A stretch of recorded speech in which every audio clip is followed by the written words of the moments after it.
aspirations they might have? Yeah, I think, in today's world, you have to be a good 200-foot player. I really believe that. It's you got to be.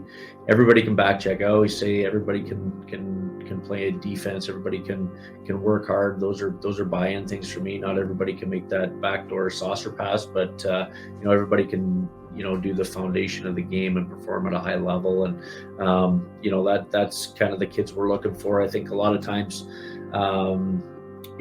everybody coming into a junior program or a pro program coming from the level below, you tend to be the guy that gets a tap on the shoulder when all those important situations come about. But there's not enough ice for everybody. You got to buy your time. You got to earn it a little bit, and I think it's an excellent opportunity to round out your game to be a more complete player. That was longtime pro and current general manager of the Brandon Wheat Kings, Mr. Marty Murray, and you are listening to the Up My Hockey Podcast with Jason Podolin. Just watch me now.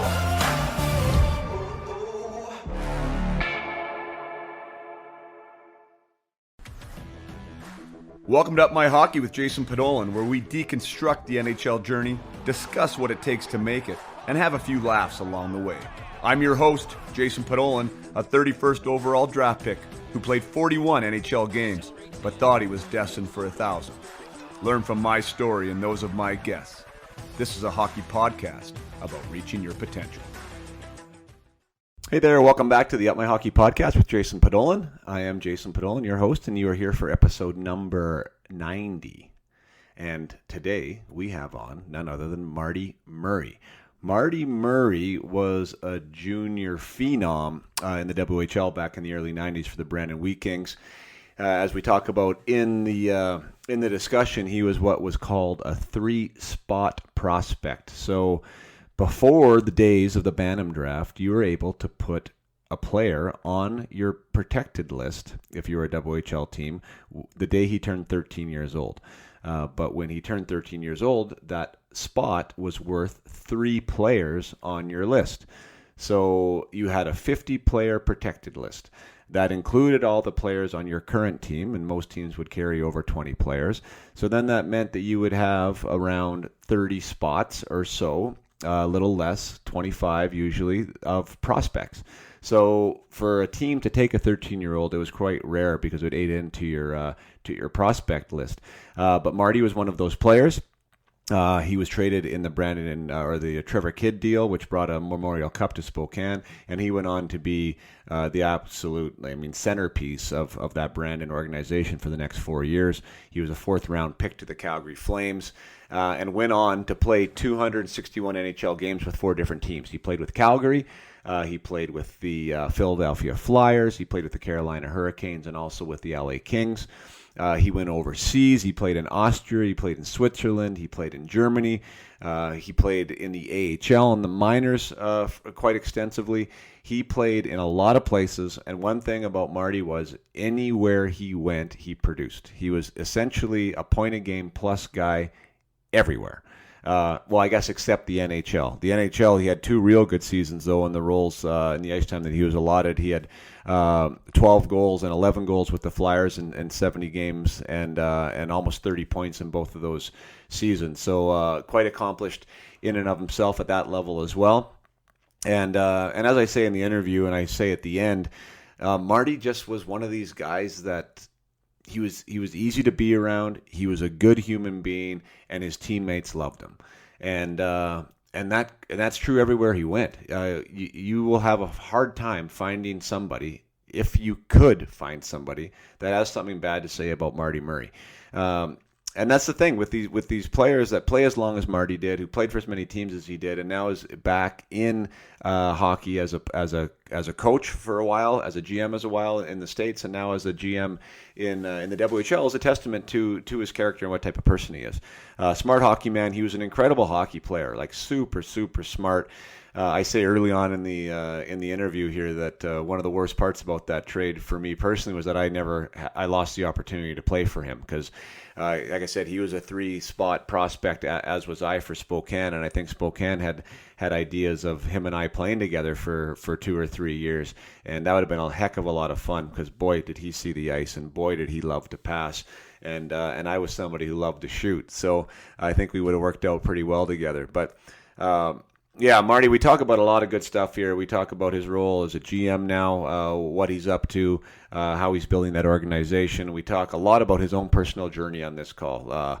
Marty had a lot of ups and downs, like I said, from the minors to the NHL, making an NHL team as in his rookie year, being sent down, performing well and not really getting a chance, making a huge decision to move overseas early in his career, to come back and then to have the NHL career and to get the one-way contract that he had always dreamed of. So we cover a lot of his story.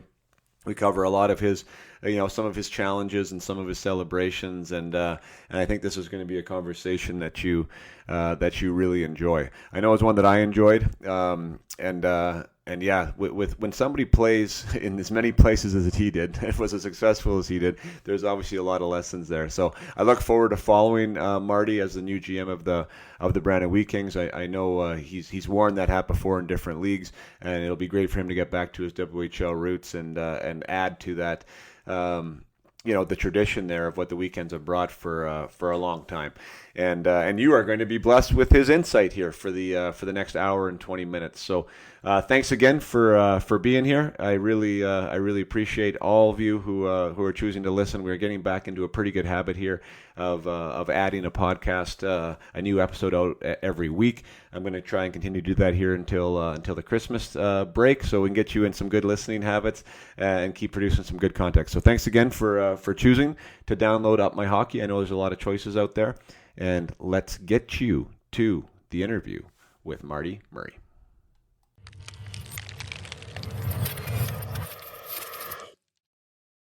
All right, here we are for episode 90. Got an old, I was going to say teammate, but we actually never did play together. We just went to junior camps together with Spokane. But Marty Murray is on the program. Welcome to the program, Mr. Murray.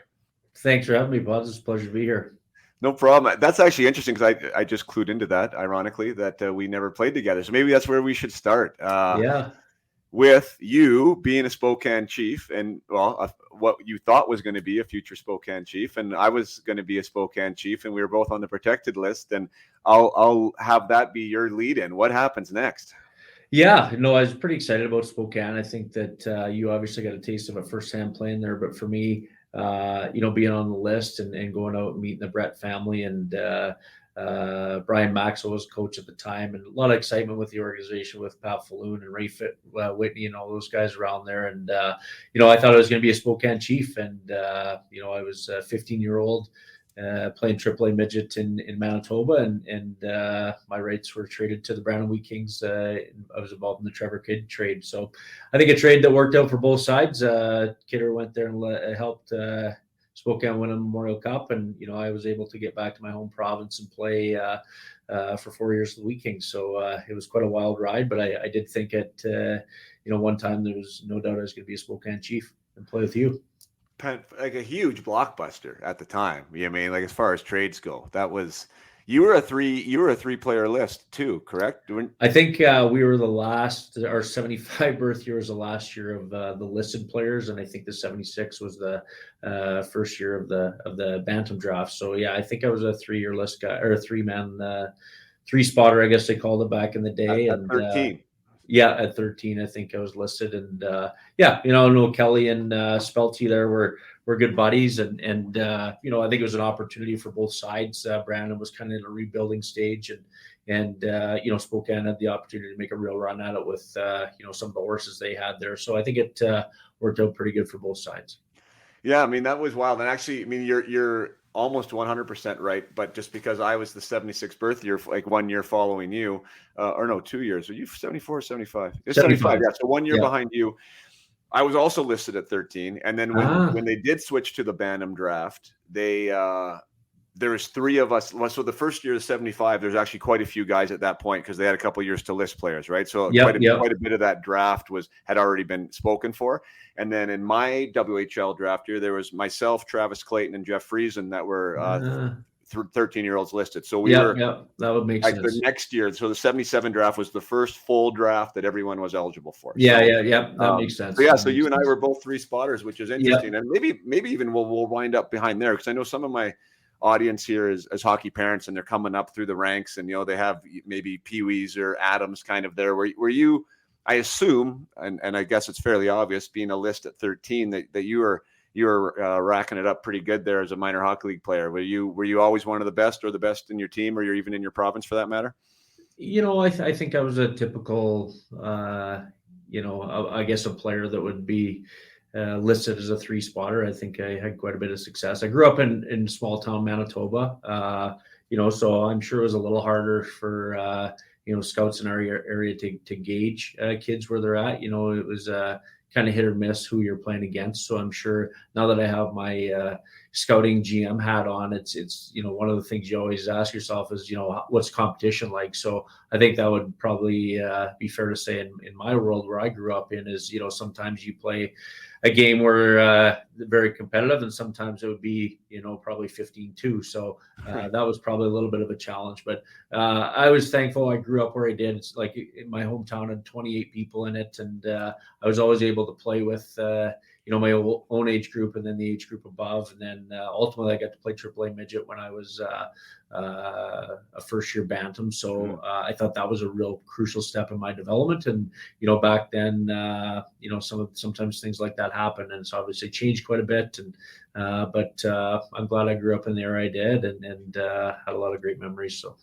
Yeah, that's actually your response there brings up a few questions, and we'll get to the competition factor later, maybe when we get into more of your GM duties and stuff, which I find interesting. Myself as a hockey dad growing up now with young kids who are aspiring players, whether it be junior A or major junior. But going back, I couldn't help but think of Craig Geeky and Morgan Geeky and Connor Geeky, right? Like from small town Manitoba, and growing up in the minor hockey system. And I've actually had Craig on as a guest inside my parent group, and just his philosophy and like keeping close to home, and not that that's the way, or it has to be the way. There's no one way, but it's just so nice to hear those stories now in this day and age when parents are sending their kids away early and to these hockey factories and academies, and that Craig was able to say, hey, we're okay right here. We're going to keep them close to home. I'm going to get them on the ice, play in a small town, and obviously huge success for that family. So, I mean, it sounds like that was kind of what your upbringing was like. Yeah, for sure. And it was, as it was so much different back then. The academies weren't, they didn't come into fruition yet. And kids just played in their own hometown until it was time to move away and play junior. And like I said, at that time for me, I was fortunate. I was able to move up and usually play on 2 teams in my hometown. So I was playing against older kids, which I think helps, a person mature. And then, like I said, I got to skip bantam and move right into AAA midget. So I think that really helped my development. And, a guy like Geek is a perfect example in today's world, raising the family he did. And, I know that hockey's almost come a year-round sport, but, he's an example there, that family that they played a lot of baseball in the summer, and they're just true athletes, right? So a little bit of an old school approach, but, it's proof in the pudding that still works. And that it still works, right? It still works. Yeah, exactly. Yeah, no, that's fantastic. Really, really cool story. I like, I was just thinking about the academies. Like the only academy that existed back in the day, it wasn't called an academy, but it was Notre Dame. Yeah, right? Exactly. Yeah. That was essentially the only one. And they actually had a few hockey powerhouses there, a few wagons that came through there. I actually went and visited that property. I don't know if you did. And I was there, when was I? 13 or 14, I think. My dad said, well, if you want to go, I'll take you. And so we went out there, and I did the visit, and I was like, oh, I don't think this is for me. It's interesting. It's just, you probably fit the town in, a couple rinks. It's small, but it's hockey 24/7. And you look back on, a lot of the players that went there. I mean, it's quite impressive. And they're obviously the pioneers with the academy type, even though it wasn't an academy at the time. But a lot of really good players have gone through there. The whole concept was really, it seemed like their origin. You mentioned like the exposure and you being from small town Manitoba, the fact that the Chiefs found you. I mean, again, in our day and age, right? Because the scouting network was not as extensive as it is now. And a lot of times, regionality definitely played a part in who teams got. So the fact that Spokane heard of you or found you or had connections there, it obviously speaks to how well you were playing. And I actually had a conversation the other day. I was mentioned that you were coming on, and it made me reminisce because you said it did work out really well for both teams, like from an organizational standpoint. But I'm like, I think the one guy who got robbed was me, because I would have loved to have played some hockey with you. My goodness, I'm sure you were such an amazing playmaker, and your vision, and boy, it would have been fun to play with you for 3 years. That would have been I would have enjoyed that too for sure. Yeah, let's talk about your time in Brandon, though. I mean, you are a major junior hockey graduate, went the pro route. From there, I'll call you undersized, maybe. I don't know what the right word is. How tall are you? I know it says 5'9". Maybe you are 5'9". Is that your height? I'm 5'9", maybe a hair under, but yeah, 5'9". Okay. So 5'9", playing back in the early 90s. Obviously, it was a big person's game, big, heavy players out there. And you were on the smaller side, but obviously made up for it with your skill set and your head. Like, what was that like playing major junior? You already mentioned you had the experience of being a double underage playing midget. So, I mean, you had that experience of not getting killed in that league. Did that help you moving into major junior?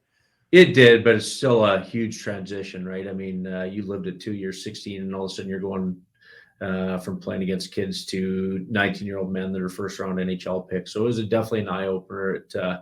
It wasn't easy. Like you said, I was a little undersized. I think my first year I came in at about 163 pounds, and I was lucky I got to play quite a bit, especially the second half of the year. I think I weighed out at the end of the year about 148. So I was pretty small, and so you had to learn to avoid the bigger boys. But it was certainly an eye-opener. It wasn't easy. I think you and I probably both highly touted prospects coming out of their respective programs into the junior hockey world, and it was hard. I mean, I remember as a 16-year-old, I had 4 goals at Christmas, and came home in tears on a few occasions. It was hard, right? And ultimately, looking back on it, I think it made me a stronger person and made me understand what it takes to have success. And coming from midget or peewee before that, everything came relatively easy, right? And first time faced a little adversity, and I think it helped me become a better player in the long run for sure. Yeah, that's one thing with what I do now, with helping players with whatever it is that's helping them, whether it's just to get better or getting them through a downtime or a valley.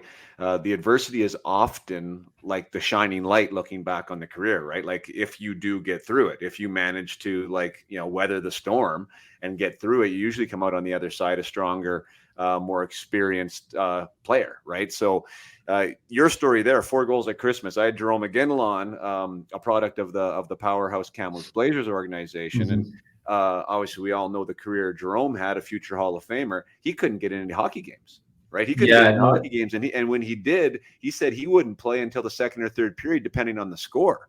So, but yet looking back, he says, as hard as that was for him, he is so thankful that he was there and in that environment and with that exposure to that team. It sounds like maybe you didn't have a hard time getting in the lineup, but you were having a hard time with your production. Is that accurate? Yeah, I started out as on in exhibition. I think I played in the first or second line. I'm like, oh, this is going to be fun. This is going to be easy. Then all of a sudden, the trickle down from the NHL camp comes back, right? So I got pushed down to the 4th line and had to earn my stripes. And my first year in Brandon was a real challenging one for our team. We won 11 games that year.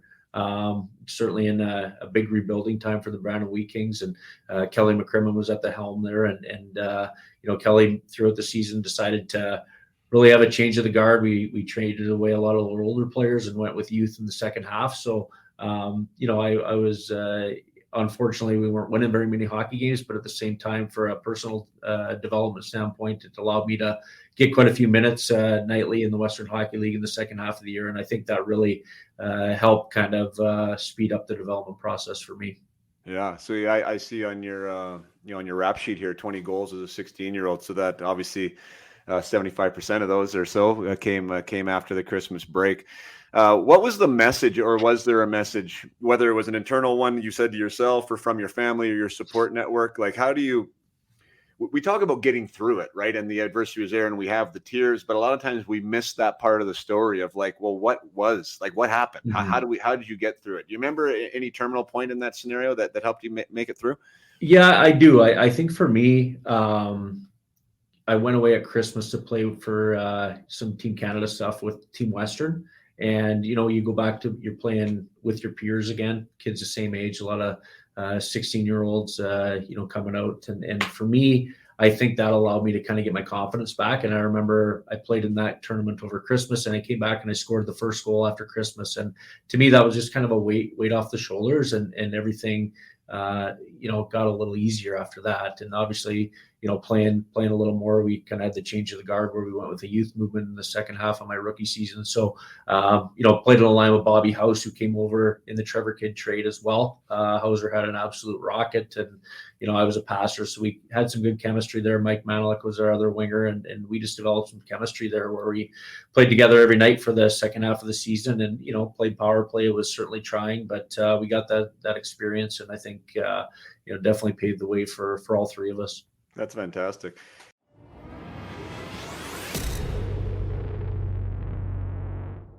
Just going to take a short break from the conversation with Marty Murray to talk to you about mental agility and talk to you about growth mindset. These are two key factors in overcoming adversity, what many would see as a big valley, what many would see as a confidence-reducing event. And for Marty, we just heard there was such an event in his career, and that was when he was 16 years old, playing for the Wheat Kings, and he had 4 goals at Christmas. He'd never experienced that little production before in his life. He didn't know how to handle it. He came home with tears, and when I asked, how did you get through it, he said that he was able to play amongst his peers, age appropriate peers, in a Western kind of regional tournament, and he experienced lots of success, and he came back with more confidence, which is fantastic. But it sounded like that was circumstantial. There was an opportunity there that allowed him to gain confidence in a different way. Now, what happens if that opportunity for Marty didn't exist? What happens if he just went home for Christmas and came back under the same circumstances without the confidence boost that he had from the regional tournament? And that's the thing that I don't want athletes to have to wait for. Hopefully something good to happen to them. So when I talk about such things as mental agility and about growth mindset in the Peak Potential Hockey Project, my 4-week signature program for hockey players to develop the mindset required to capture audacious goals and dreams, I give them that skill. I give them the skill to see challenge as an opportunity.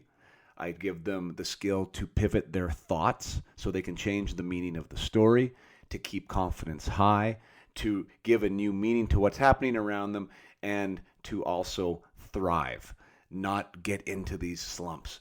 So if that is something that you think your athlete needs either now or will need in the future, and I will tell you, if they're going to play hockey for any length of time, they will need the skill of mental agility. They will need to understand the difference between a fixed and growth mindset and be able to self-assess where they are with either one of those mindsets and be able to apply it to their own situation. These are skills that they can learn, and many of these athletes don't have them. So don't wait for something bad to happen and then see if they have the ability to figure it out, or wait for have an opportunity that gets put in front of them that helps them out. Why not give them the tools now so they are ready in the moment? So that is what the Peak Potential Hockey Project is all about. Well, that's part of it, actually. The mental agility portion is week 1. Week 3 is all about growth mindset. We also get into goal setting 2.0, which I call 10x development. And we also get into extreme ownership, which is controlling the controllables, and giving players, empowering players to take control of their hockey journey and be able to handle maybe rough situations, and be able to make the most out of the opportunities in front of them. So if that sounds something that's interesting for you, go to www.upmyhockey.com. Under services, you will find the Peak Potential Hockey Project. If you're listening to this live or on the release date, there is a new project, a new guided mission that has 4 coaching calls with me included, starting on October the 10th. October the 10th or October the 11th. If you're listening to this at a different time, you can just go to the website and you'll see it's about a 5-week rolling cycle that I offer the guided mission. You can get involved in a future mission, and I would love to support your athlete. Now let's get back to the conversation with Marty Murray.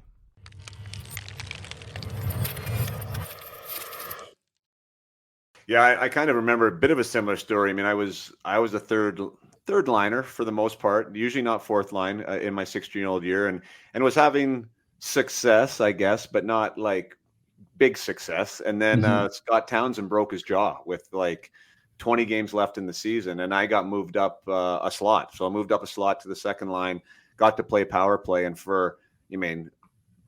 of course, you need opportunity, but also just caught fire, right? I mean, stuff was just going in, and I had 19 in my last 15 games as a 16-year-old to finish with 36. So, opportunity does mean something for sure, right? You have to be in those spots to put the numbers up. But I was still learning the game on the third line. I mean, you're still learning how to interact socially. Speaking of which, like we come from the dark ages a little bit. Was that a big transition for you as a 16-year-old, and just the way the league was run and with the rookie stuff going on? Do you have any issues with that type of an adjustment? For me, I think the biggest transition is to move away from home, right? For the first time, you're 15. For me, billets are such an important piece of a junior hockey career. I was fortunate to live with family friends in Brandon and for 4 years. And, it was literally like a second family to me. They're still in Brandon and great to visit with them when I get back here. But, the fact that my parents were only an hour and 45 minutes away, I think they missed probably 3 or 4 games in 4 years. And so just being able to see friends and family on a regular basis and have comfort in my billet home, I think that really went a long way for me, and I'm very thankful for the opportunity they provided me. Yeah, the billets are huge. I couldn't agree more. I got blessed with an amazing family that had been doing it for years, and had seen a lot of players come through, and they were actually, when it now as the general manager, like those are the families that every family, every team has some really good ones, and it's almost like the bell curve, right? And they were definitely rock solid, and they were looking to get out of the game.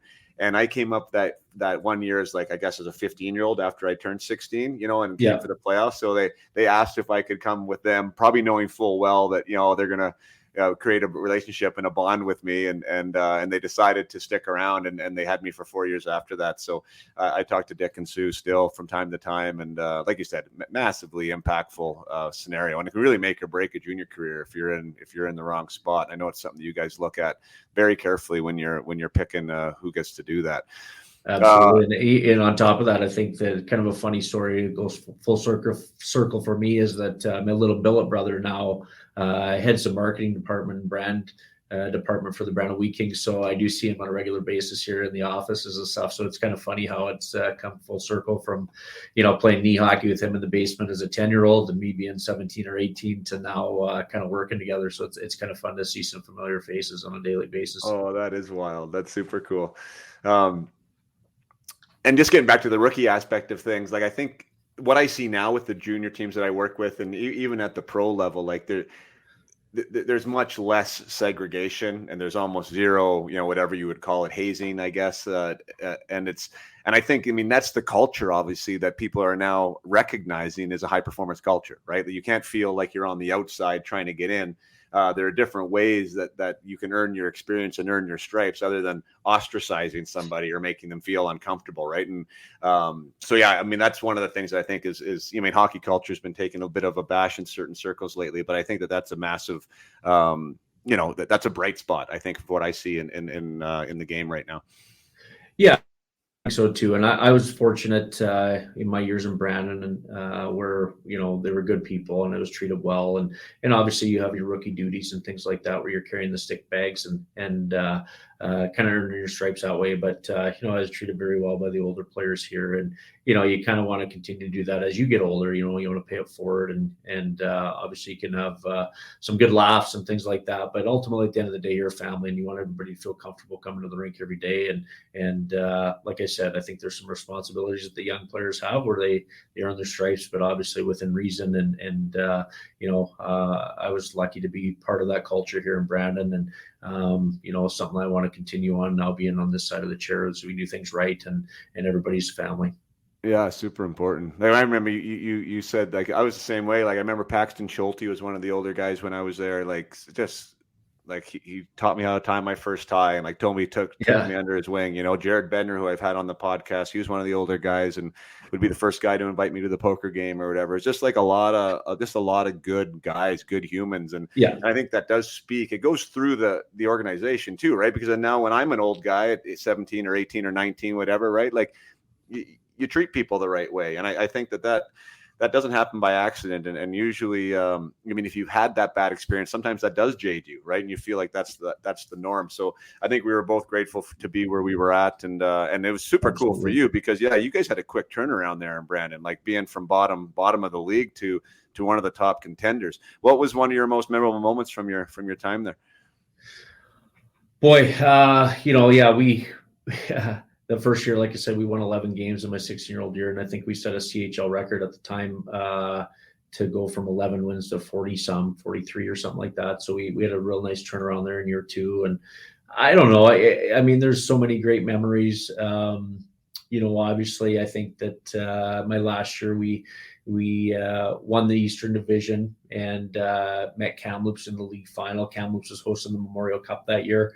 They beat us in 6 in the league final, but we still got to go to the Memorial Cup because they were the host team. So getting an opportunity to play in a Memorial Cup, I think that outside of winning a Stanley Cup, growing up in the prairies, I think, you want to talk about the opportunity to win a Memorial Cup. So we came up short. Certainly a week I'd probably like to have back when you reflect on everything. But, a lot of that core group, we went through some turbulence together, but ended up pretty good, in the third, fourth year of our junior career. So ultimately making the Memorial Cup was a huge feat. Came up a little short, but good times. But I still think it's the people you meet along the way, right? And you'll remember winning a game in PA on a cold winter night, but it's those relationships you build throughout your career, not only as a junior hockey player but as a pro player. As you get older, I think you recognize the value in that is the people you meet along the way. And here you and I are 30 years later, where we first met, and this is what it's all about. Yeah, no, I couldn't agree more. Actually, I had Eric Goddard on, was my last guest, and it was he's got back into the game again after a hiatus of however many years since he retired, and now he's scouting for the Minnesota Wild, and you could just see the smile on his face when he started talking about the team that he was involved in again, that he hadn't experienced that, and it kind of brought him back home to this game that was home for him.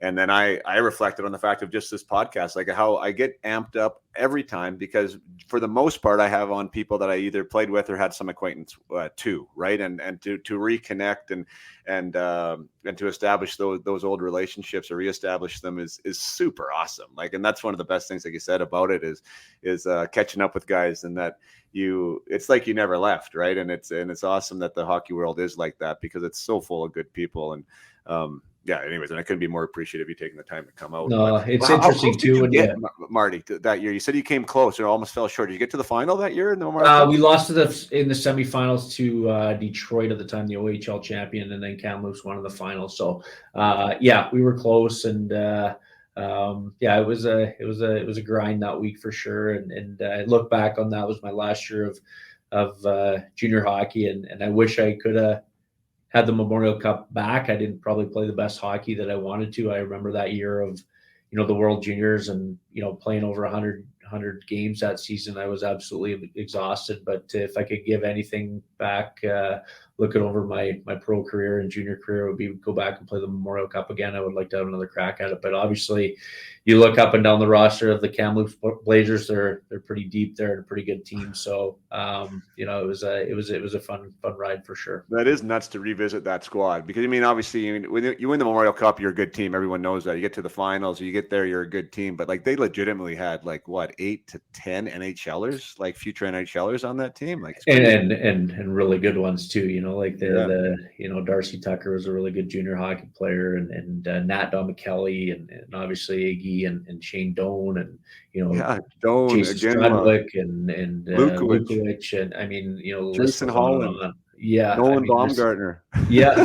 I mean, the list goes. Those are guys who had some real solid NHL careers, and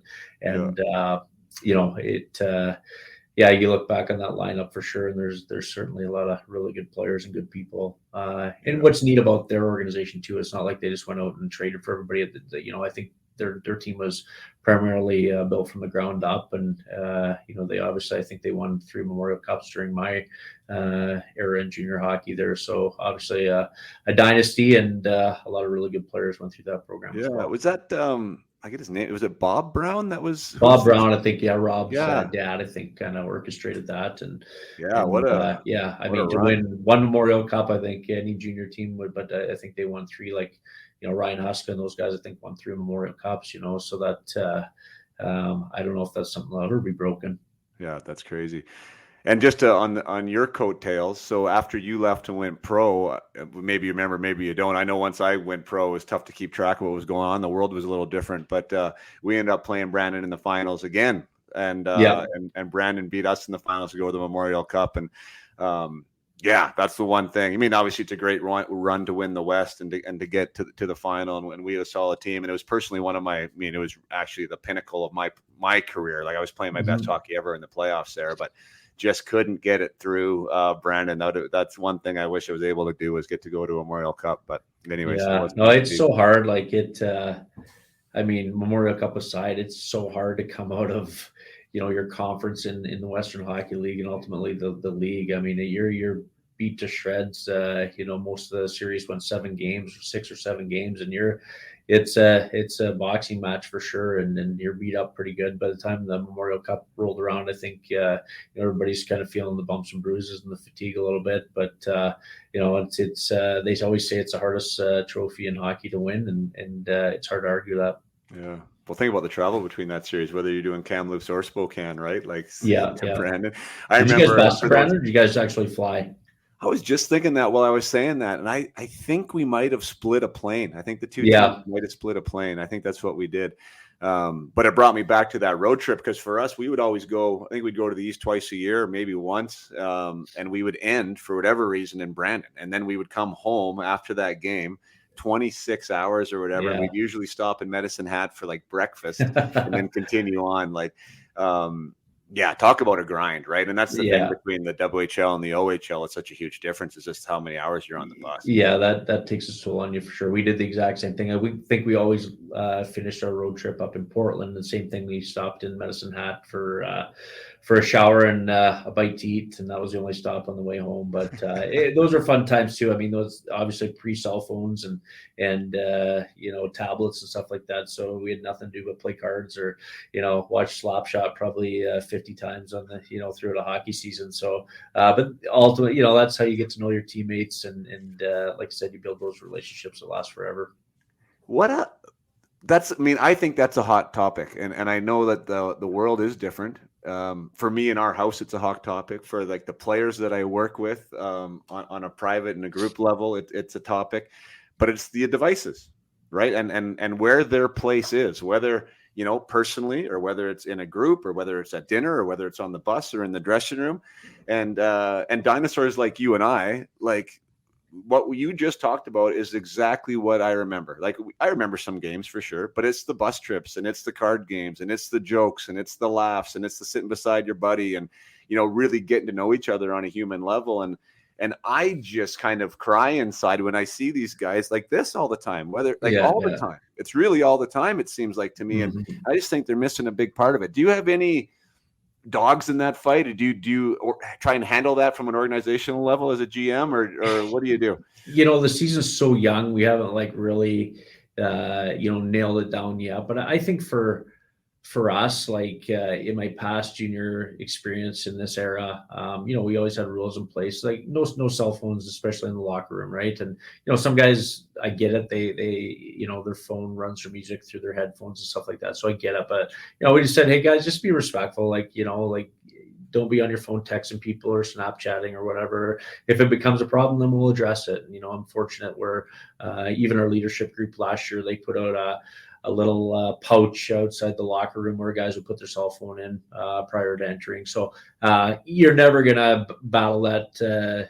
giant, but I think if you can control it, do some things like that. Where when they're at the rink, like let's put them away and get to know each other a little better and think about what our task is at hand. Yeah, it's one of those tough ones. It's just like. It's like you don't know what you don't know, right? And they have never experienced a world without them, so they don't really know what they're missing. And it almost sounds, it's like, grandpa telling you, back when I was a kid, and so it doesn't really work. But it is amazing when you do put it away. And I know that as an adult now, right? Like we work from our phones. Like there's a necessity to the device that is relevant and real, but it's also a massive distraction from the connection. Like, absolutely, and it's kind of a blessing and a curse, being on this side of it. It allows you the flexibility to do your job from a boat in the summer, essentially, but you can never get away from it either, right? And I don't know how they did it back in the day where, it was fax machines and landlines. I'm sure it was more challenging and required you to sit in an office most of the day. But obviously all that's changed now. And like I said, there's some things that aren't so good about it and things that are great about it. And for me, sitting in a GM's chair, it allows me to, maybe spend an afternoon with the family at home rather than sitting in an office all day, where you can do your work and feel connected, but at the same time, you never get away from it. But that's the world we're living in, and we're rolling with it. Yeah, well, totally. So, I mean, I'm talking to guys at the NHL levels, I'm sure you do, and some of the coaches that I talk to, it is like they think it's even a challenge at that level. Like, on the road, I'm sure I love going on the road because we all go out for dinner together. Like, what restaurant are we going to, right? Like, sitting there, hanging out, having a good. He's like, I shouldn't say he. But the people that I'm talking to, like a lot of times, like it's just room service now at hotels. And guys will bring their PlayStation, like NHL level guys, and that's just what the road trip looks like now. So it kind of, it breaks my heart in a way because all those things, like I think we're really part of team building and a part of these networks that, that you and I are talking about, but it is what it is. And I think they got to find a healthy way to create that culture and create that connection within the device oriented world. But I think not having it be part of the discussion is a mistake because, it can become totally too far one direction. Absolutely. I think it's the guards change, right? Like, probably back in our area, you're worried about kids missing curfew and being out in the town and stuff like that, where nowadays, honestly, I call for curfew, and a lot of times kids are in bed already. They're pretty dialed in, but in saying that, you're worried about them being up on their phones till 3 a.m. or playing video games all night. That's kind of the modern day missing curfew, right? Where they're not out of the town causing trouble. They're just not sleeping, getting rest. And as we both know, if you're not sharp mentally going into the next day into a game, it makes it hard to perform. So different kind of thing we're battling, and it's changed a lot for sure. And it's an ever-changing issue. When you hopped into pro, I mean, you mentioned the transition 16 to 16 in the WHL. Big difference, right? Big speed difference, big size difference, big strength difference. Now you have a massively successful final year of junior. And looking at the stats here, getting to 2 points a game, 128 points in 65 games, a really successful playoff run. And now you turn pro. You had NHL camps under your belt, but you hadn't, played a full season. What did you notice that as being your biggest transition there that first year? Well, I think it's the awe factor, and you and I think, when you get drafted, you go to NHL camps at 18, but when you graduate from junior, when you have your pro contract, that's when it becomes real, but it's kind of nice as a 18, 19-year-old to get to know some of the faces. So, you're not in complete awe when, for me, walking into a locker room and seeing a Joe Nieuwendyk or Theo Fleury or Gary Roberts, those type of people. I mean, them a little bit, and they're such great people. There's a reason why a Joe Nieuwendyk is what he is. I mean, they make you feel comfortable from day one, and you get to know them a little bit. But at the same time, I played in an era where I got to face off against Gretzky, so you're complete, in awe taking a face off. You're just trying your hardest not to make Sports Center or whatever where he makes a fool out of you. But I think for me, coming from junior and having a good last year, we had the World Juniors there. I was playing with a lot more confidence as a player than when I came into junior as a 16-year-old. I think I had a belief that I did belong. I was able to make the Flames right out of training camp as a 20 and spent the first couple months up with a big club and ultimately got sent down for a better part of the season. But I just think that it's certainly the best league in the world. But I felt like my confidence level was in a better place than it was entering junior hockey. Sure. Quickly on the World Junior, I know you played 2, which is a massive feather in your cap. Did you win both of them? We did, yeah. That was last 2 years of the round robin play. We didn't have gold medal games back then, so it was just the 7 games, and they went by point system. So we were lucky. 2 completely different experiences. The first one was in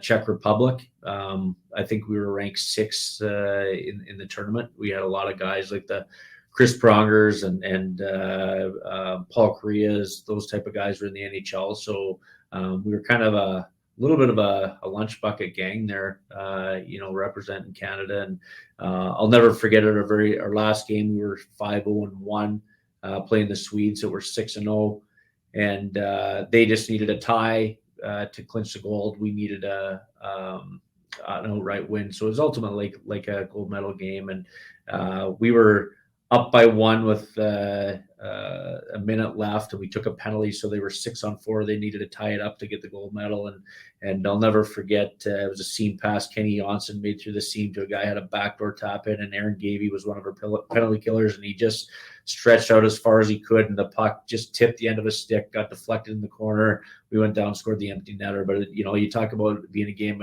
of inches. We were literally an inch away from a guy having a backdoor tap in to probably tie the game, and we walk away with a silver medal. So 1 gold that year, and obviously a pretty good feeling considering we weren't really ranked that high. And then the second year was in Red Deer. It was based out of there, and we had games in Calgary and Edmonton. That was the year of the NHL lockout in '95.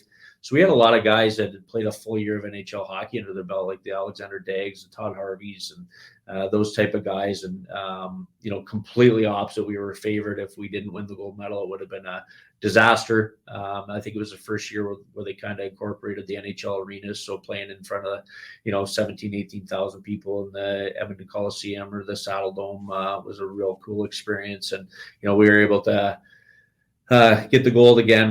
I think it was really interesting. We had the gold medal wrapped up after game 6. So we'd won the gold medal, but still had to play Sweden for a 7th game, but we had it locked up. So kind of 2 completely different experiences, but both of them are really special. That is wild. Yeah, I remember that team. That was one of the all-time powerhouses, as far as one of the best teams ever put together there. And then I played the next year. I think that was our 4th in a row, and I think that was in Boston, right? Yeah, in Boston. And then I think they won 1 or 2 more after that, and then it was a little bit of a dry spell for a while. I mean, it was. I'm sure you'd have to say the same thing. I mean, as far as your career goes, that has to be one of the highlights, I'm sure, of the whole thing. Absolutely. And I learned a lot. The first year I was, in Brandon, I was playing first line and first power play and getting all that experience, where it was kind of the first taste where I understood, hey, I'm going to have to play a different role here. I'm not going to be the first guy over the boards on the power play. So what can I do to help the team, right? So I ended up kind of having the role of kind of a third line penalty killer, energy guy that chipped in a little bit offensively, but was more relied on to just provide energy and be a good sound 200-foot player. So I think it was a really good learning experience for me too, just to how to buy into that role. And ultimately, when I got the chance to play, a little bit in the NHL, I kind of reflected on that experience as well. Is that something now as a GM? And I think that's something that I help players through a lot, is as the funnel tightens, and whether it's your first year, just because everyone's getting better, that, roles do change. And especially at the start, right? So you have maybe you're a third line role and you're not getting the specialty teams time, and this isn't the type of hockey you're used to playing. Some people are more readily able to adapt to that. Some people are a little more resistant. Any tricks or philosophies for you with the young players you have coming up now, and suggestions they might have? Yeah, I think, in today's world, you have to be a good 200-foot player. I really believe that. It's you got to be. Everybody can back check. I always say everybody can play a defense. Everybody can work hard. Those are buy-in things for me. Not everybody can make that backdoor saucer pass, but everybody can do the foundation of the game and perform at a high level. And that's kind of the kids we're looking for. I think a lot of times. Everybody coming into a junior program or a pro program coming from the level below, you tend to be the guy that gets a tap on the shoulder when all those important situations come about. But there's not enough ice for everybody. You got to buy your time. You got to earn it a little bit, and I think it's an excellent opportunity to round out your game to be a more complete player. And I think the game's changing a bit in the aspect of I don't know. I guess I can't speak for your scenario, but I was leading goal scorer for the St. John's Leafs.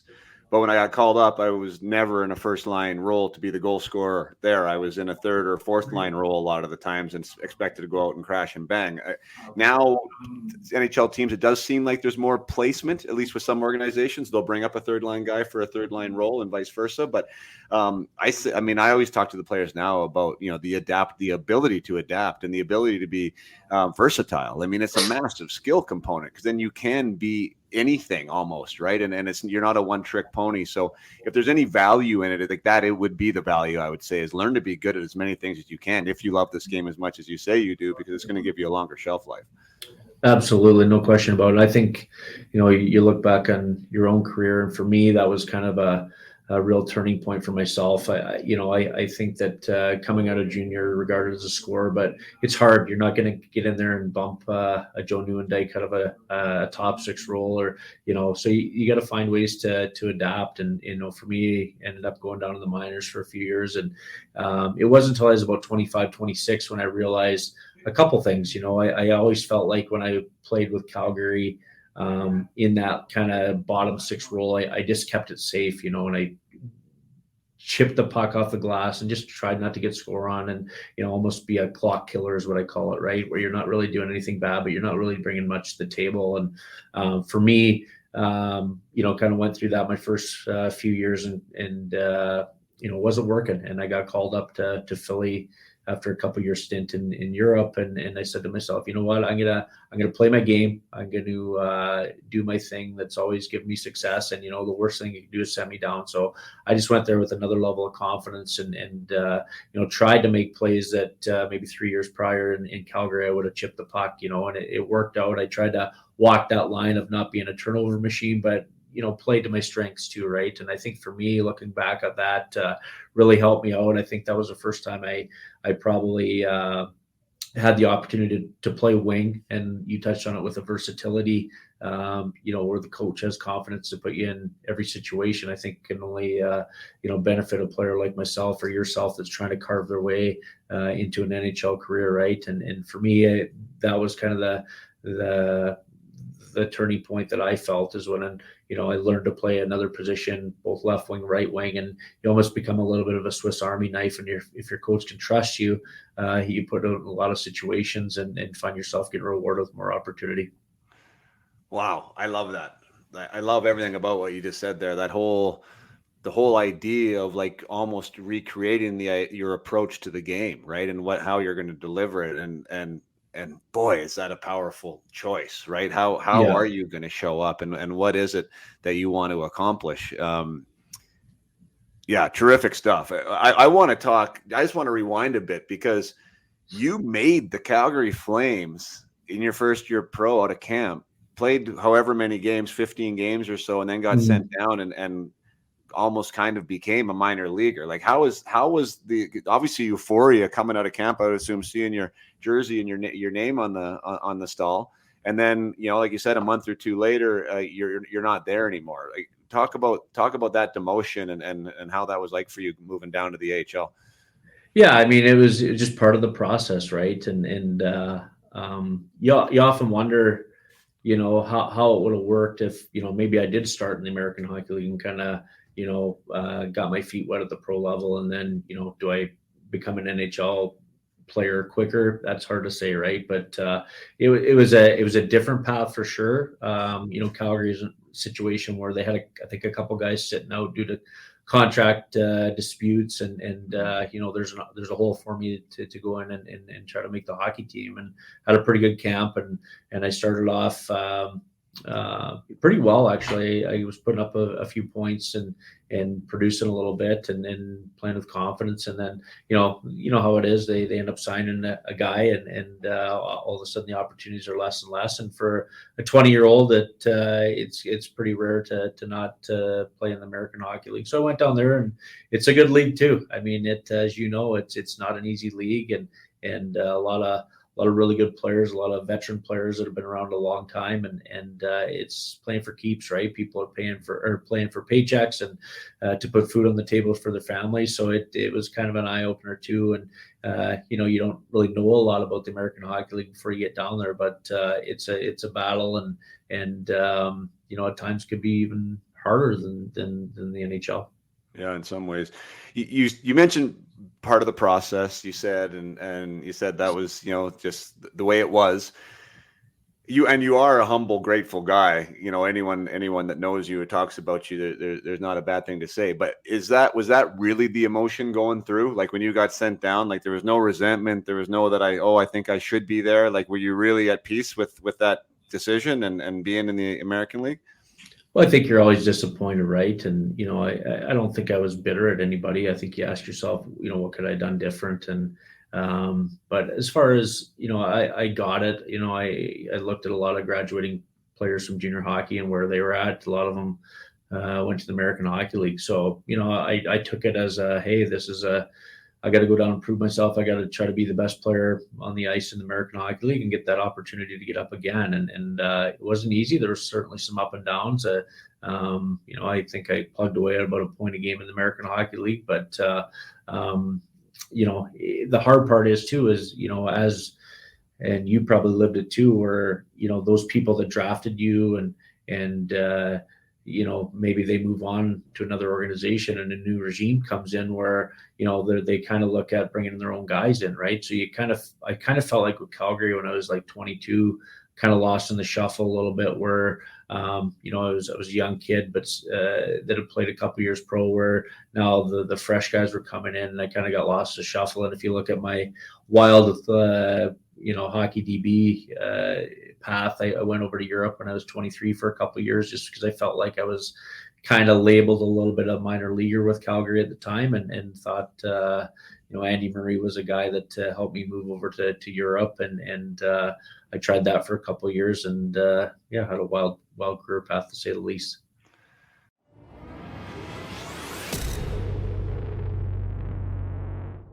Just want to take another short break from the episode to say thank you, faithful listeners, for those who make it this far into the program, and for those who tune in every week and have subscribed. Press the subscribe button on their podcast platform of choice.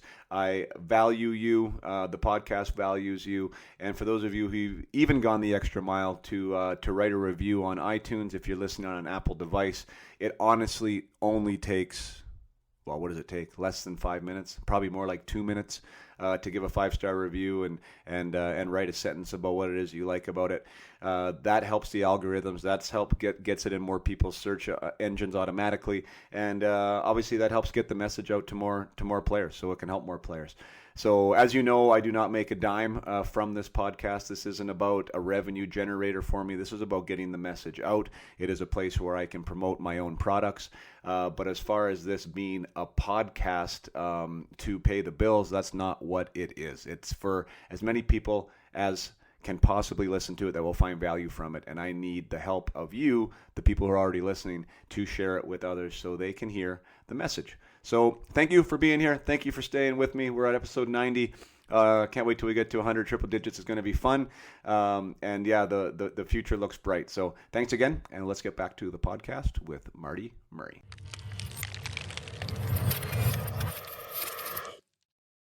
Yeah, super. I mean, and it's crazy how much we mirror each other, to be honest. And even with what you were saying, because I was going to point out, just looking at the hockey DB, that after making the NHL, you played 4 games essentially over over 2 more seasons after that, and we're a point a Yep. game guy. And I know how frustrating that can be. And I was cut from the same mold as you, in the sense that the guy who traded for me in my first year pro, Cliff Fletcher, that summer, he traded for me at the deadline. That summer, he got fired. Yeah. So Mike Smith came in, and I mean, I've never talked to Mike Smith, I don't think, to this day, but I don't think he liked me, right? And I think that there's definitely is a dislike among players, and I'm sure it wasn't personal, but they wanted to bring his own guys in, and you kind of get stuck. And like I said, that one year, I think I led the AHL in goals by the time I got traded, and I never got called up at 21 or 22 years old, right? So it's like you sort of start feeling like you're banging your head against a wall. And sure. And I felt like that as a player a little bit too. And I ended up going to Germany, played in Mannheim there, with the idea that I was going to reinvent myself and kind of come back stronger. And I mean, for me, that never happened. I just ended up signing a longer deal there and stayed. But awesome for you to come back. And that's what I was going to say. So you did leave. It wasn't like you didn't have a contract available, or maybe did you not have a contract available when your rookie deal was up? Yeah, I think they qualified me or whatever there, so I did have a contract, and I don't know, I just kind of felt like I wasn't part of the new group's plan, and wanted to try something different, and had a good opportunity over in Europe, and being a smaller guy, I thought, well, maybe this is my path, and I went over there for 2 years. Had 2 good years. Had a wonderful time, and at 25, I think that was when the NHL went from 26 teams to 30 teams, and did some soul searching and said, you know what, I don't want to be 40 years old and say, what if, so I knew I kind of established myself in Europe a little bit, and I knew that opportunity would always be there, but I wanted to give the NHL one more crack. And, with the rules of the CBA, Calgary still owned my rights as a 25-year-old player. So I went back, primarily in the American Hockey League. We ended up having a strong team. We ended up winning the Calder Cup that year. And then, that summer I became an unrestricted free agent and signed in Philly. Probably the biggest thing that would appeal to me with Philly is you lived it too, being out in Newfoundland and Toronto. It's not the easiest trek to get to the NHL city, and I lived it in St. John, New Brunswick, when they were the farm team of the Calgary Flames. So what appealed to me in Philly is, the American Hockey League team was in the same town as the NHL team, and the practice rink was literally right down the hall. So I felt like maybe there's a better opportunity to get called up. And you talk about taking advantage of opportunities. I started out that year in Philly with I think the first 3 games with the Philadelphia Phantoms in the American League, and somebody hurt their knee, and got an opportunity, and I think I was more mature and ready for the opportunity at the time, and ended up having 3 or 4 years up in the NHL, which is obviously great. Oh, that's almost the exact opposite of your Flames experience, right? Pretty much. Down and came up. Yeah, right. So is that well, let's talk about that Calder Cup, because this is that's one thing. And then I think this also ties into the fact of whatever role you're playing, or being versatile, or being adaptable, or being a good team guy, because players who haven't won and actually haven't researched the game don't understand how valuable it is to win as a group, because these guys move on. People want winners. GMs like you, they want guys who have been there before. Whether you were the top guy in the power play, or whether you were the guy blocking shots in the PK, you become a much more valuable asset. So can you talk about that journey, and how much you think that did help you just in your professional career? Yeah, for sure. And I think that as you get older, you understand what it takes, right? And again, there's not too many scenarios where, unless you're like a blue chip first round pick, where a guy is going to start out in the American Hockey League and then all of a sudden be a superstar in the NHL, right? Like they're looking for it. And you lived it too, where there's a lot of guys that played in the American Hockey League that could probably be in the NHL, and a lot of NHL guys that could probably had been in the American Hockey League. And it's kind of being in the right place at the right time. And I always say it's somebody believing in you, right? Like I think that it was kind of interesting that I found my niche in Philadelphia, because they had the reputation of the Broad Street Bullies, and that certainly wasn't my type of game. But Bobby Clarke believed in me, and there's probably other players out there that he could easily sign and give the opportunity to, and he believed in me and believed that I could help the Philadelphia Flyers, and gave me that opportunity. Same with Bill Barber, who was a coach at the time, and certainly forever grateful for that. But, I think, kind of lived both sides of it, right? Where you felt like, God, why am I not getting this opportunity? Why isn't this guy believing me? And then you get to a situation like I had in Philly where, somebody believes in you, gives you the chance. And then ultimately it's up to the player to perform, to prove that you belong. Yeah. And there's also, it goes without saying that there has to be a maturation process on the part of the player. Like you weren't the same player in 1995 as you were in 2000. You got better. There was more experience there. But it is crazy, those stories, how you can't play. I mean, in Calgary, the guy that's coming to mind is Martin St. Louis, who couldn't play in Calgary. He wasn't good enough by Calgary's determination to play in the league.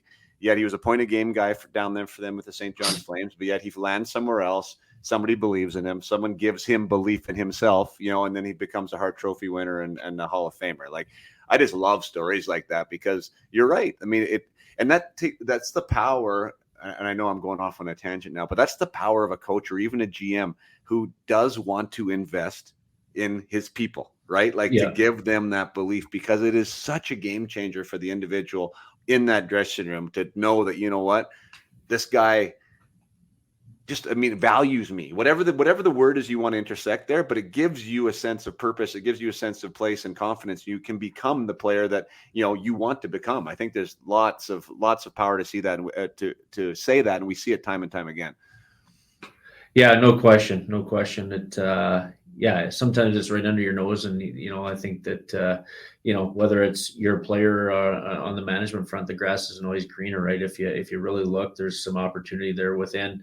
We talked about, Kamloops Blazers and junior, our era, and, a guy like Saint, he's right there and producing. And, he's a kid that once given that opportunity and put into a situation, look out, he's a Hall of Famer now and become one of the best players to play the game. So, those are little things I draw on too as a general manager now, is like, you don't want to give up on a kid too quick, right? Like, you always look for those kids that go from 20 points their first year junior to maybe 100-point guys by the end of their junior careers, right? So you reflect on those things that you've kind of lived through as a player, and those are the success stories that you love to see.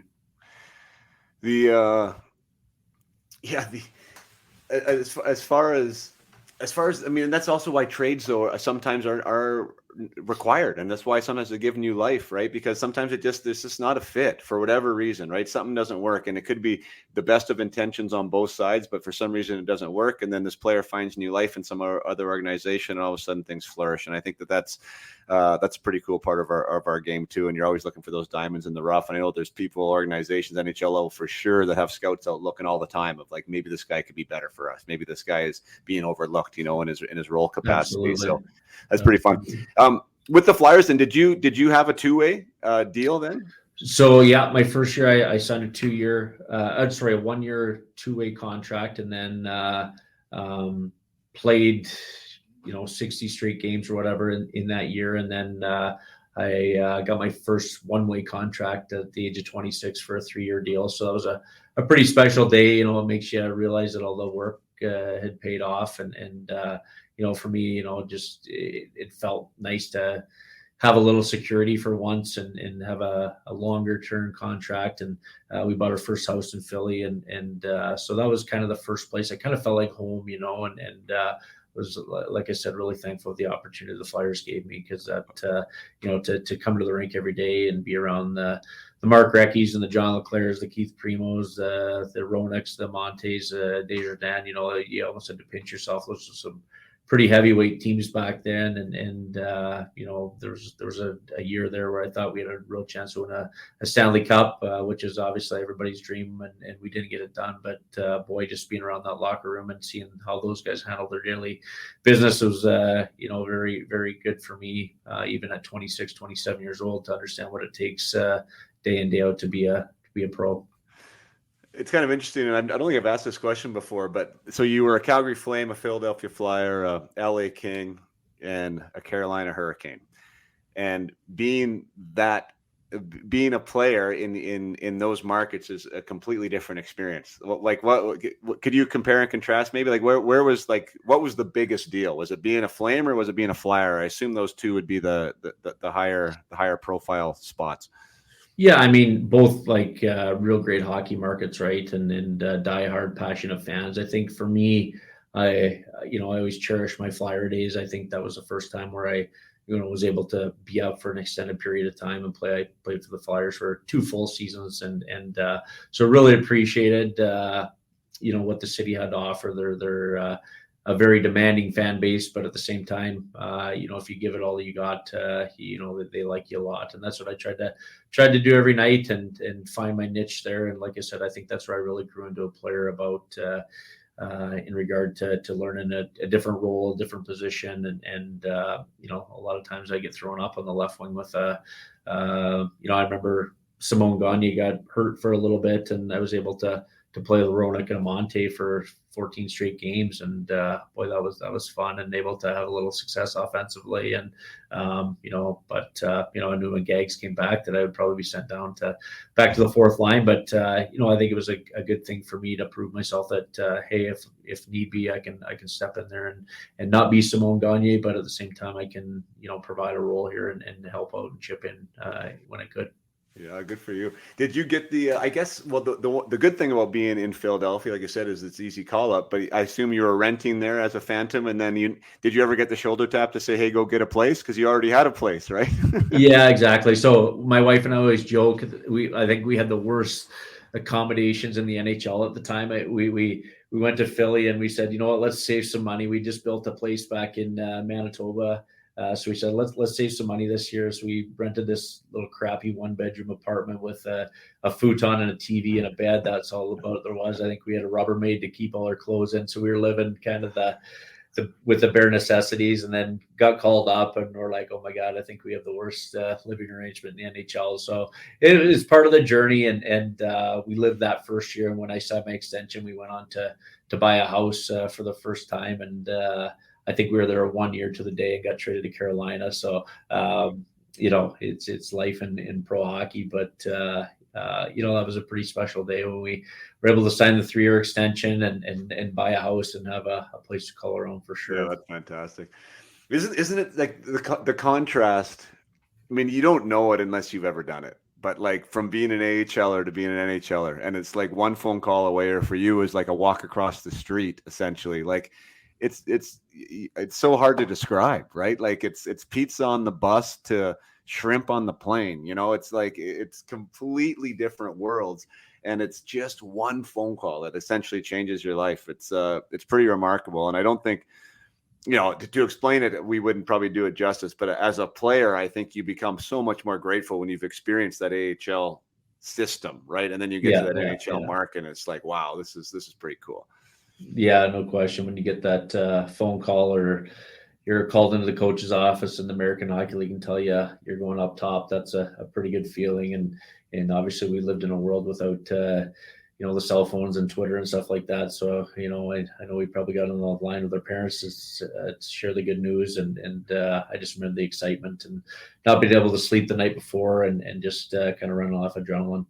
Yeah, for sure. Any I try to ask this question and like influences on you, either from a coach or from a player, because one of the things I try and harp on with the players that I'm working for is that we always have the ability to impact somebody else. Like, and whether you're playing U13 or whether you're a major junior guy or an NHL guy, like you have a chance to make a difference for somebody else. And generally speaking, guys who have played as long as you have, there is somebody that's touched you in some way on some team that made a difference for you. Do you remember anyone that comes to mind? Well, I think you start back at the roots, right? And, for me, it was my dad. I grew up in a small farming community in Manitoba, and the rink was open 24/7, and the dads took turns at flooding the ice with a garden hose. And so it's just the time that they put in. And, my parents probably put every cent they made back into me playing hockey, and I'm forever grateful for that, and to allow me to have the opportunity to gain exposure and be the best I can be. So I obviously owe a ton to my parents and youth hockey coaches growing up. We had a real fun group of peers in my hometown where we pushed each other both in hockey and baseball, and it was a good place to grow up in. I think a lot of people out there go, God, you grew up in a town of 28 people.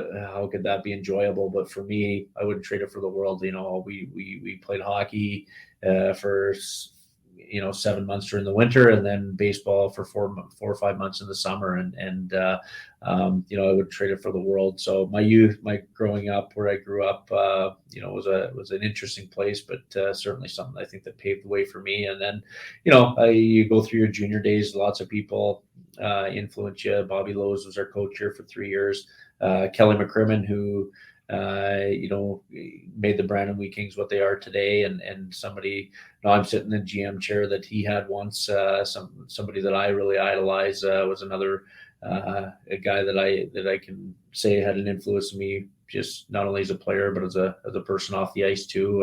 And then you look through your career as a pro, and I touched on the Philadelphia Flyers, Billy Barber. I remember him coming back at the back of the plane and saying, we're gonna find a way to keep you here, Marty. You earned your way, and I'll always remember that. And Bobby Clark, those type of people that go to bat for you, right? And those guys certainly influenced me, and just all the support I got from friends and family throughout. And it's been a great journey. And now I'm on this side of it. Hopefully I can, be one of those guys that players on the road talk about as well. Yeah, definitely an impactful chair there, Mr. Murray. That's for sure, right? Yeah, it must be. I mean, one of the best parts of your job is sharing the good news, and I'm sure one of the worst parts is sharing the bad news too, which comes with that position. Did anyone teach you how to be a pro? And I mean that more from like a player standpoint. Sometimes we come up and we're a little green, right? Everyone's green, and you think you know what it is, and then pro hockey is just sort of a different beast. And sometimes there's that guy there that kind of points to what it could be like or what it should be like, and we take notice.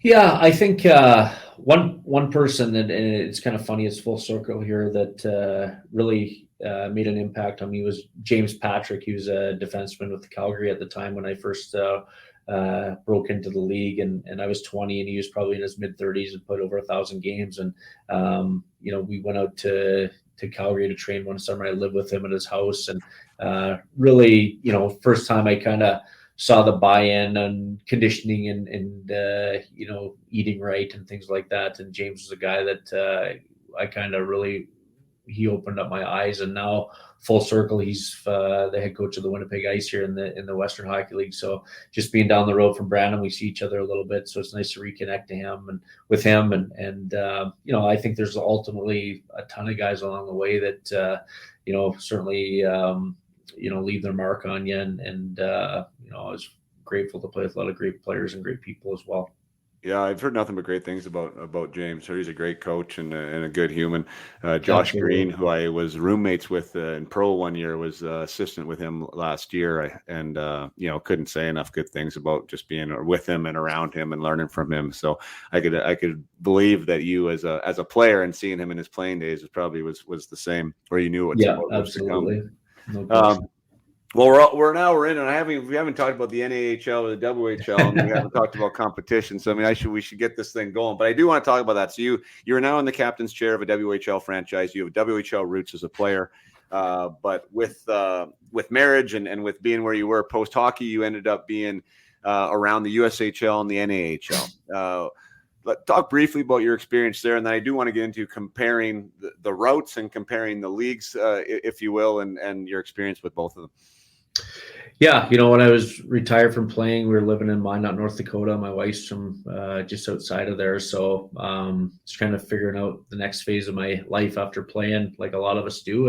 And this junior team from the North American Hockey League landed there, and it was the first I'd heard of the league, and got involved as assistant coach there year one, and then years 2 through 10, I was a head coach GM, and it was a great opportunity for get my feet wet and see a different side of it. We grew up in an era where it was the Western Hockey League, and to see these kids trying to pursue NCAA scholarships was certainly a different side of it for me, but certainly a side that I respect. And again, it comes back to trying to give kids an opportunity and have an impact on their career, right? So from there, I was there for 10 years in the North American Hockey League, then moved on to the USHL for 2, and really good league. I mean, the hockey in the US has certainly closed the gap a little bit in Canada, and I think that's good for the game. And there's a lot of good hockey players out there, and people ask me, well, what do you think about between the NCAA and the Western Hockey League, and there's decisions that need to be made. I think that every path is different. Obviously, playing in the Western Hockey League and now being here, I'm probably a little biased, but I think it's a scenario where you got to look yourself in the mirror and figure out what the best path for you. Maybe you're a late bloomer or whatever, and maybe the NCAA might be a better fit, or I still think for development and trying to get to the next level, the Western Hockey League's hard to compete with, but there's a lot of great opportunities, and that's a great thing for being a kid growing up in the game these days. There's great opportunities at every corner, and you have to figure out the right path for you. We spoke at length about our junior experience and career, and I know it's a really warm spot for me, and it sounds like it was for you. Yet there has been times just and again, the way our careers kind of mirrored each other, where I got 29 games as a first year pro, and then that trade happened, and then the change of the GM happened, and then I was kind of forgotten about it, seemed like. And in reflecting it, I do wonder what it would have been like to do the college route and to have a little bit of a longer path, so you have a little bit longer time to develop. You played your first real NHL games at 25, right? That's a couple of years after being in college. Have you ever done that thought experiment before? If you think would you try it again and do it differently? Yeah, I think that we've all kind of wondered about, our path and who's at the best one. But, for me, there's no question. I think my junior hockey experience is a great one here in Brandon, being close to home and just being able to, there's a passionate city and fan base here in Brandon, the Western Hockey League. So my experience was a terrific one, and that's something we'll never know, right? And as far as hey, it was if I went and played college hockey, would that have been different? But my experience with the Western Hockey League was a great one, and something I wouldn't change for the world. Yeah, no, I agree. As far as, okay, I'm going to put you on the spot here with this one. Who wins like the majority of the games? If the East Division of the WHL went and played in the USHL, is the league better? Do you think? Is there stronger players overall, or how would you rank it? It's a real tough one. I think it's a different brand of hockey. I think that the US kind of college model is just 100-mile-an-hour. People in your face, where there's maybe more plays being made at the Western Hockey League level. So that's a tough one. And I the best example I can give you was during COVID, we brought Cole Sillinger from Medicine Hat down to Sioux Falls, where I was, and he came off his 16-year-old year in the Hat, where he had, I think, a point a game, and then he came back to the USHL with us, and we got him after Christmas, and I think he had a point and a half a game. So we had him and a name you're probably familiar with in Spokane. Luke Toporowski came as well. So we had both of those guys who were really good players at the WHL level come and join us at the USHL level, and they respected it. They said good things about it, and it is a little bit of different brand of hockey, but both really good leagues. That's a tough question. Obviously, being back in the Western Hockey League, I'm a little biased right now. But like I say, a lot of really good players out there, and it's a good time to be a hockey player because there's a lot of options. Yeah, and I mean, back to the start of our conversation, you talked about competition, and I know, like, that's, so me, I'm around BCHL, right? Like one of the biggest junior A feeders to the collegiate system in Canada. Well, not the one of it is the biggest to the U.S. system, and there's also the WHL here, so I can see both, both leagues. And mean, it's no secret that the WHL is a better league, right? Overall, it's just deeper. It's a little more talented. But the Junior A model is like, it's a fantastic product. I think it's really solid. It's a really solid league. The question is like, when you're playing in that league, what does that guy look like in the WHL? And I'm sure you do that. You have to do that as a scout and as an evaluator, right? What does this guy look like at the not only in this level, but if he's in a different league? How do you, I guess, play that game as a GM? I guess you're not really looking at junior players. You're looking more down in developmental leagues, more like midget or bantam for the bantam draft. But how do you compare that?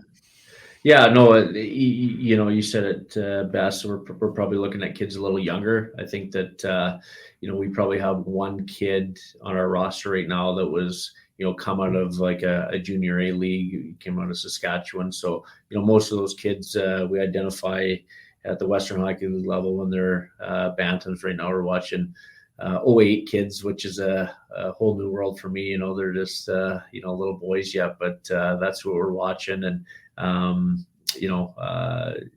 it's a whole new world for me, because especially coming from the North American League, where it's a lot of 19, 20-year-olds, and then you're back to watching bantam players. It's kind of funny, but you're just in awe on how good these kids are. They're obviously probably training on the ice a lot and have their skills coaches, so they can do some pretty special things, and it's fun just being involved in that and identifying players that will hopefully ultimately help the Brandon Wheat Kings someday.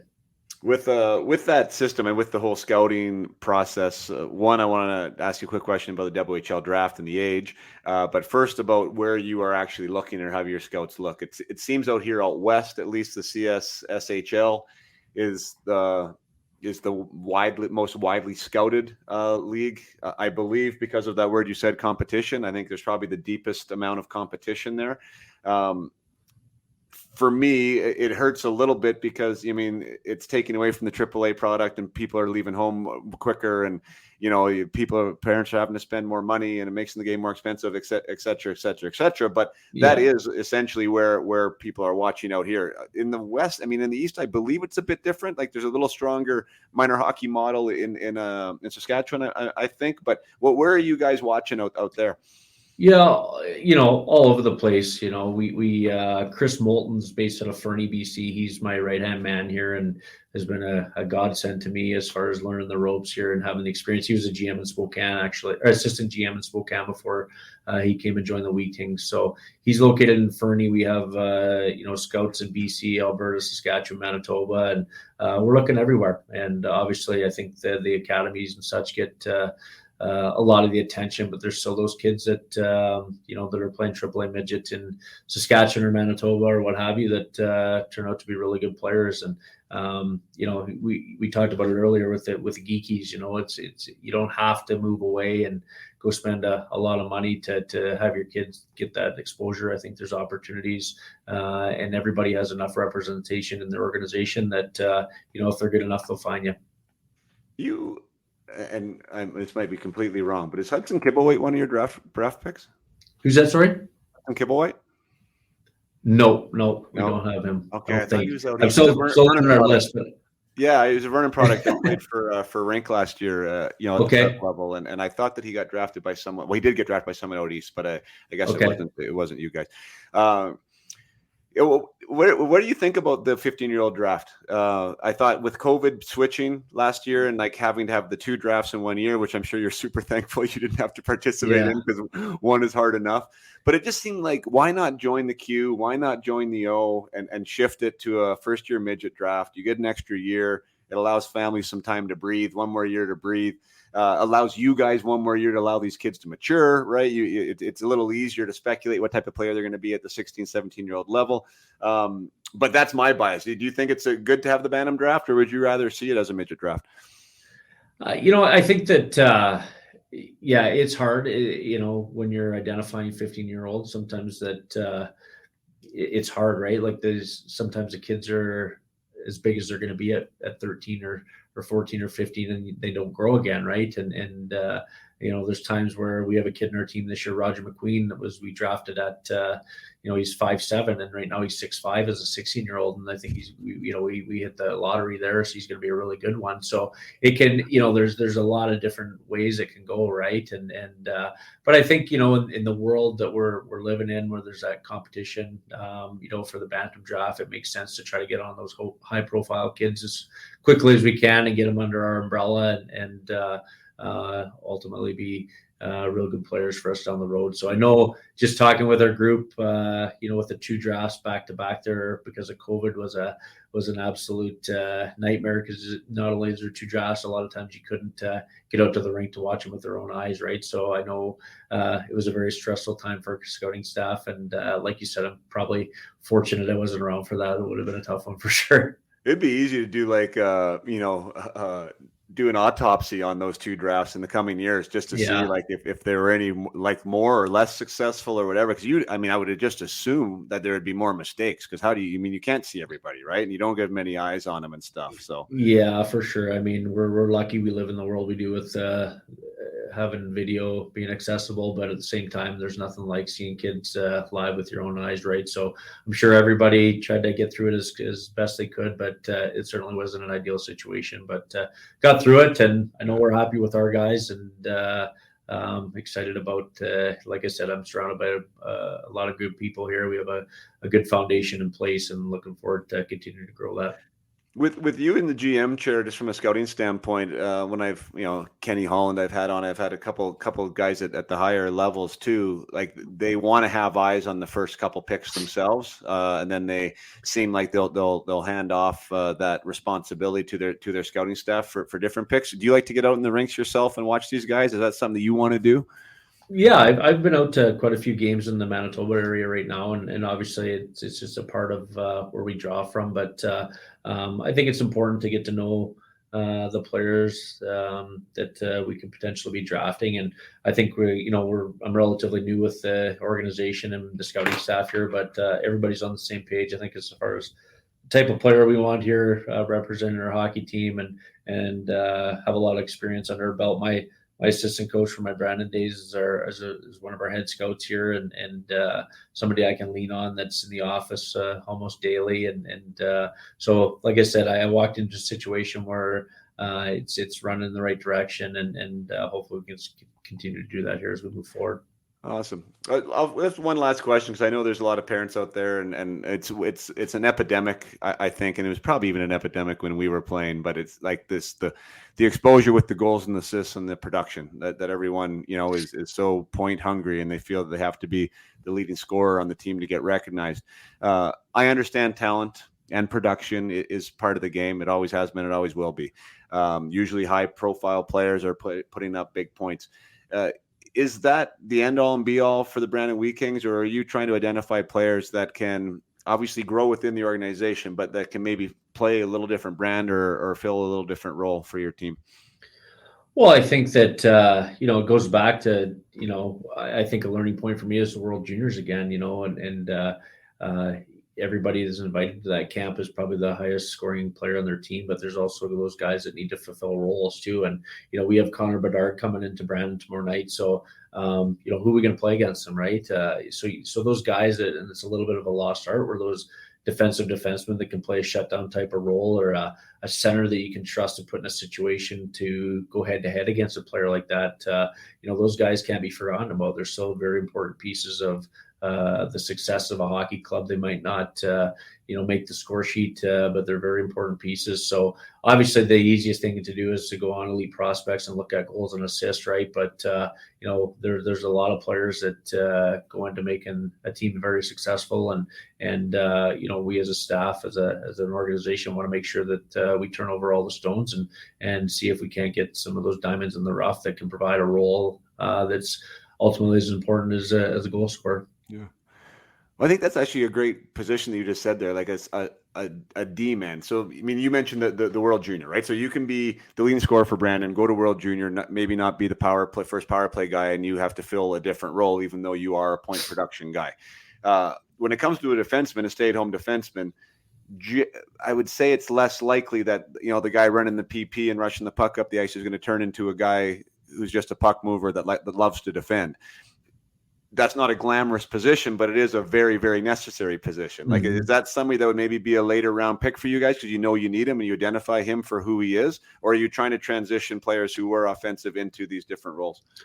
I mean, as you sit and watch a kid, I mean, you have time for him, and it's not just one viewing, right? It's one of those things to appreciate maybe a player like that plays a role that maybe isn't as glamorous. It's probably views throughout the season and maybe multiple years even by multiple people that you're like, okay, this kid, played against, he's got a trend where he plays against the other team's best player all the time and that guy doesn't score, right? And so again, those kids might not jump out off the page necessarily right away as the kid that's getting a hat trick every game, but the more you watch them, and in today's world you get enough eyes on kids where you get multiple viewings where all of a sudden, like, every time this kid plays, they end up winning a game where he shuts down the other team's best player, and then all of a sudden, like, that could be pretty important here down the road for a junior hockey club. Yeah, that's cool. I had Gary Davidson on a couple of weeks ago. I don't know if you know Gary's name, Yep. but he's director of player development for the Hitmen now, and long tenured story in junior hockey. And he actually pointed out something interesting, which I never thought of before. But he's like, there is that group of players that's like an average. He called them an average WHL player that turns into an average AHL player that turns into an average NHLer. It's never been glamorous, never been glorious, but just understands their role and just somehow finds a way to get it done and to advance. And those players are worth their weight in gold too, as you know. But anyways, I know I could ask you questions forever here. It's been 20 years, so I should have booked a double session, but I'm going to let you go. We're at an hour and 20. I know it's been a ton of great stuff here for the listeners. A lot of awesome insights. Your story and your careers is one that I've looked to for a while. It was awesome to watch you go to Europe and be successful. Essentially, Marty, everywhere you went. I mean, that was what was so cool about it. You had success everywhere you went, and one of the things that was also successful about your story is the legacy you left with where you played. Like I said, like anyone who played with you has nothing but good things to say about you, and I think that came through loud and clear today. So thank you so much for being a guest today. I appreciate it, buddy. Appreciate the kind words, and always great chatting. Awesome. Well, we'll have to catch up. I'll be in touch for sure here with you and your guys' season, and we'll have to watch the success of the Wheat Kings, which I know is near and dear to you from your history. Absolutely. All right. Well, till next time. For you listeners, stay tuned. We'll have another great guest next week, heading into the 90s here now with the episodes.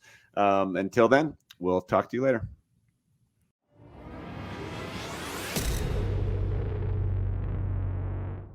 Thank you for sticking around to the end.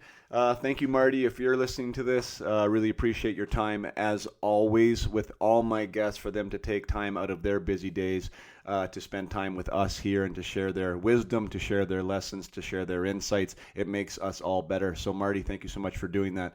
And yeah, so many lessons there, right? So many lessons going through the process of, like, him talking about his journey, Marty talking about Marty Murray's journey, and recognizing that every journey is different, and everyone's going to experience adversity at different times. There's going to be valleys, there's going to be peaks, and it is how we handle those peaks, how we handle those valleys, and the decisions we make that is going to guide our career. And for Marty, he made a couple bold choices, right? He went overseas for 3 years without sabotaging his NHL dreams. He ended up coming back, playing 3 or 4 full seasons in the NHL, having a long-time pro career, and is still now involved with the game. The early part of his career there, he could have quit. He could have wrapped it up. He could have said, this wasn't for me. I'm not getting the chance that I deserve. He did not do that. It was too important to him. His goals and his dreams were more important than the situation that was right in front of him at the time. And plus, you know what? He obviously loves the game. He's still around the game. So that passion that I speak about when I'm talking to my players in the Peak Potential Project, or I talk about players when I work with them privately, there are ways to cultivate passion. And you are playing this game for a reason, because you love it, and there's something about it that you love. And we always got to remember to focus on those things, especially when things aren't going great. Because our brain is programmed to find what's wrong. We have to reprogram it to find what's right. And when we can find what's right and we focus on the positive and we focus on the passion, the things that we love about the game, it gets us through these hard times. The last thing, if you talk to a player that has regret, it's somebody that quit when things weren't going good. That's the last thing you want to do. So if times are hard right now, get through it. Find a way to get through it. Find a way to make your decision to leave the game or to move on or to go a different direction when things are either okay or good. That's when you want to do it, because the regret comes when you make a snap decision when things aren't going good. It's not going to be like that forever. So find what you're passionate about. Find what you love about the game. Write them down. Focus on them. And let that be the reason why you go to the rink tomorrow. Let that be the reason why you show up and work your tail off. Because things will change, I promise. We just have to believe that they will. And this game, a lot of times, they're gifts when things aren't going well. When the adversity strikes, is actually a gift. So rock on, play hard, keep your head up. Till next time, I'm Jason Podolin. Just watch me now.